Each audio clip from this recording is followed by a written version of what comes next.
Hello student, कैसे हैं आप सब। एक बार पुनः से कोचिंग क्लासेस पर स्वागत है। उम्मीद करता हूं आप सब अच्छे होंगे। क्लास 12 फिजिक्स एनसीईआरटी चैप्टर 3 में प्यारे बच्चों आज का हमारा टॉपिक है प्रतिरोधों का समांतर क्रम संयोजन।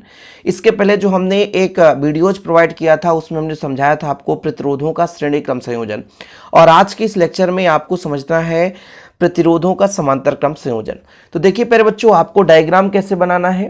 जो श्रेणी क्रम संयोजन था, एक के बाद दूसरा, दूसरे के बाद तीसरा, ऐसे क्रम से जुड़ा था। लेकिन जो हमारा यहाँ पे समांतर क्रम है प्यारे बच्चों, उसमें ऐसा नहीं रहेगा। श्रेणी में थोड़ा कैसे जुड़ा था मैं आपको बता दूं। जैसे पहला प्रतिरोध है, फिर इसका दूसरा सिरा अगले प्रतिरोध के पहले सिरे से, फिर ऐसे आगे, ऐसे, ये श्रेणी क्रम था, है ना।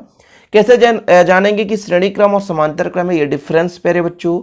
तो श्रेणी क्रम में पहले प्रतिरोध का दूसरा सिरा, है ना, दूसरे प्रतिरोध के पहले सिरे से, दूसरे प्रतिरोध का दूसरा सिरा तीसरे प्रतिरोध के पहले सिरे से, और भैया हमारा फिर तीसरा जो प्रतिरोध है अगले प्रतिरोध के पहले सिरे से जुड़ा होता है। एक निश्चित क्रम में एक के बाद एक जुड़ा रहता है। लेकिन वहीं पे यदि हम समांतर क्रम की बात करेंगे तो जितने भी प्रतिरोध होंगे उनके पहले जो सिरा पर बच्चों, जो पहला सिरा है R1, R2, R3 तीन प्रतिरोध हैं। इनके तीनों प्रतिरोधों का जो पहला सिरा है वो एक निश्चित बिंदु A से जुड़ा है, और जो दूसरा सिरा है वो एक निश्चित बिंदु B से जुड़ा है। तो समांतर क्रम में सभी प्रतिरोध, जितने भी प्रतिरोध हैं, उनके पहले सिरे की बात करें हम तो जो पहला सिरा है वो एक निश्चित बिंदु से जोड़ दिया जाता है। और फिर जब दूसरे सिरे की बात करते हैं तो सभी प्रतिरोध के भाई दूसरा सिरा भी देख रहे हैं, तो ये जो दूसरा सिरा है वो दूसरे बिंदु से अटैच रहता है, ठीक है। फिर इसको हम एक परिपथ के माध्यम से जोड़ देते हैं। तो समांतर क्रम में संयोजन में बात करें प्रतिरोध के पहले सिरों की, तो जो पहला सिरा है प्यारे बच्चों सभी प्रतिरोध का, वो एक निश्चित बिंदु से, और जो दूसरे सिरे हैं प्यारे बच्चों उनको हम दूसरे बिंदु से जोड़ देते हैं, और इन दोनों बिंदुओं को परिपथ में जोड़ देते हैं, ठीक है। ये जो बिंदु ए है, बिंदु बी है, परिपथ में जोड़ देते हैं। परिपथ में एक बैटरी या सेल लगा रहता है जिसके माध्यम से धारा प्रवाहित होती है।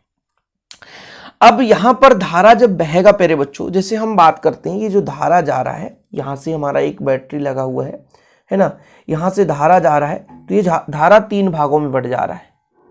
एक हमारा I1 है, दूसरा I2 है, और तीसरा I3 है। ये कैसे समझोगे I1, I2, I3 सर ये क्या है, ये कैसे समझ में आ रहा है, थोड़ा समझो। जैसे एक नदी है प्यारे बच्चों, जब नदी बह रहा होता है और तीन भागों में बटेगा, ये नदी यहाँ से जा रहा है और जब तीन भागों में बटेगा, एक इधर गया, एक इधर गया, और एक बीच में चला गया, ऐसा तीन भाग में, तो तीनों में पानी की मात्रा अलग अलग हो गई। इसी प्रकार से जब धारा जा रही तो धारा अलग अलग हो, I1, I2, I3, पानी का बहाव अलग अलग हो जाता है। भाई एक नदी है, नदी में पानी बह रहा है, डिस्ट्रीब्यूट होकर तीन भागों में हो गया, तो फिर हमने क्या देखा कि तीनों भागों में अलग अलग पानी बहने लगा, समझ रहे। तो भाई उसी प्रकार से धारा है, धारा एक निश्चित मात्रा में जा रहा था, तीन भागों में बट गया, I1, I2, I3। तो हमारा भाई एक जो R1 पे धारा I1 जा रहा है, I2 धारा जो R2 पे जा रहा है, I3 धारा जो R3 पे जा रहा है, ऐसे इन तीनों प्रतिरोधों पर जो धारा का मान है वो अलग अलग है। यानी हम परिपथ में जब हम धारा I लगाते हैं भाई साहब, तो तीन भागों में बंटता है। तो R1 से बहने वाला धारा I1 है, R2 से बहने वाला I2 है, और R3 में बहने वाला धारा I3 है। R3 में I3 धारा बह रहा होता है। तो थोड़ा सा इसको इतना आपको लिख लेना है। तो आपको इतना लिखना है प्यारे बच्चों कि माना परिपथ में बहने वाली धारा I है, ये जो परिपथ है इसमें धारा I बह रही है, और बिंदु A पर ये तीन भागों में विभाजित किया जा सकता है। ये जो हमारा बिंदु A है प्यारे बच्चों, इसमें तीन भागों में विभाजित किया जा सकता है। यहाँ पर हमने लिख दिया कि माना R1, R2 और R3 में जो बहने वाली धारा I1, I2 और I3 है, मतलब तीनों में धारा डिफरेंस है, ठीक है। तो यहाँ पर आप समझेंगे। तब यहाँ पर यदि मैं कह दूँ, तब I बराबर कितना हो जाएगा प्यारे बच्चों, I बराबर I1 plus I2 plus I3, ये हो जाएगा। यहाँ तक क्लियर है ना। इसको हम एक समीकरण दे सकते हैं, जैसे समीकरण 1 दे दें।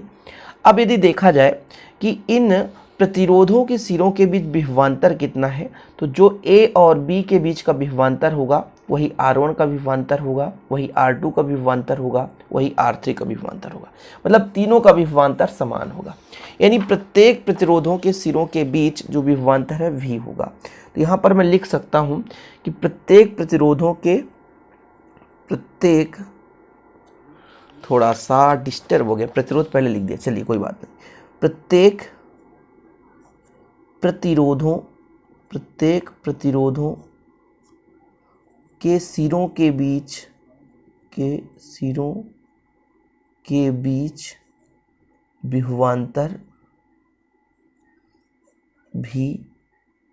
विभवांतर भी समान होगा। ठीक है, तो ओम के नियम से ओम का नियम क्या कहता है?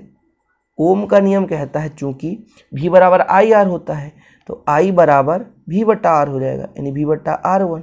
ठीक है, यदि मैं कह दूं I2 बराबर तो कहोगे V बट्टा I2 V बट्टा R2 व I3 बराबर दिया आपसे कह दिया जाए तो V बट्टा R3 ओम के नियम से। ठीक है, चूंकि आपको पता होना चाहिए प्यारे बच्चों, चूंकि हम यहाँ पे कह दें कि V बराबर होता है I R या आर आई। ठीक है, V बराबर आई आर या आर आई, तो पक्षांतर कर देते हैं। अब हम समीकरण 1 में मान रखते हैं। समीकरण 1 में मान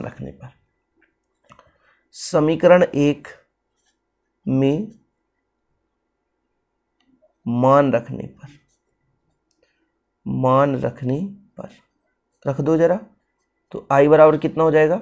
V बटा R1 प्लस V बटा R2 प्लस V बटा R3, है ना। इन तीनों में से जो भी उभयनिष्ठ हो यानी कॉमन हो उसे आप बाहर ले लो, कॉमन ले लो, तो कितना आएगा? I इक्वल V कॉमन लो तो 1/R1 plus 1/R2 plus 1/R3। ये लो प्यारे बच्चों, यहां तक आ चुका है। इसको आप समीकरण 2 दे दो। अब यदि हम कह दें कि तुल्य प्रतिरोध, है ना, किसका? संयोजन का तुल्य प्रतिरोध। यदि संयोजन का तुल्य प्रतिरोध, तुल्य पैरेलल है, समांतर है, तुल्य प्रतिरोध कितना हो प्यारे बच्चों? RP यानी पैरेलल है, तो I बराबर कितना हो जाएगा? V बट्टा RP। ये समीकरण 3। अब हमारा जो समीकरण 3 है और 2 है, इन दोनों की तुलना कर दें। तो समीकरण 2 व 3 से देखो जरा, I बराबर कितना है? V बट्टा RP, है ना। तो कितना हो जाएगा? V 1/R1 plus 1/R2, value put कर रहे हैं ना यहाँ पे, प्लस 1/R3। देखो बच्चा लोग, V से V कट जाएगा, 1/RP इक्वल कितना हो जाएगा? 1/R plus 1/R2 plus 1/R3। यानी हमने क्या देखा कि जब हम समांतर क्रम में जोड़ते हैं तो तुल्य प्रतिरोध का व्युत्क्रम अन्य प्रतिरोधों के व्युत्क्रम के योग के बराबर होता है। अतः लिखो, अतः प्रतिरोधों के समांतर क्रम संयोजन में तुल्य प्रतिरोध का व्युत्क्रम, फिर से लिखना, अतः समांतर क्रम संयोजन में तुल्य प्रतिरोध का व्युत्क्रम प्रत्येक प्रतिरोध के व्युत्क्रम के योगफल के बराबर होता है। ठीक है, देखो ना, ये तुल्य प्रतिरोध था, इसका व्युत्क्रम अन्य प्रतिरोधों के व्युत्क्रम के योगफल के बराबर है। देख लो जरा, तुल्य प्रतिरोध का व्युत्क्रम अन्य प्रतिरोधों के, है ना, व्युत्क्रम के योगफल के बराबर है। इस प्रकार से आपका हो जाता है कंप्लीट।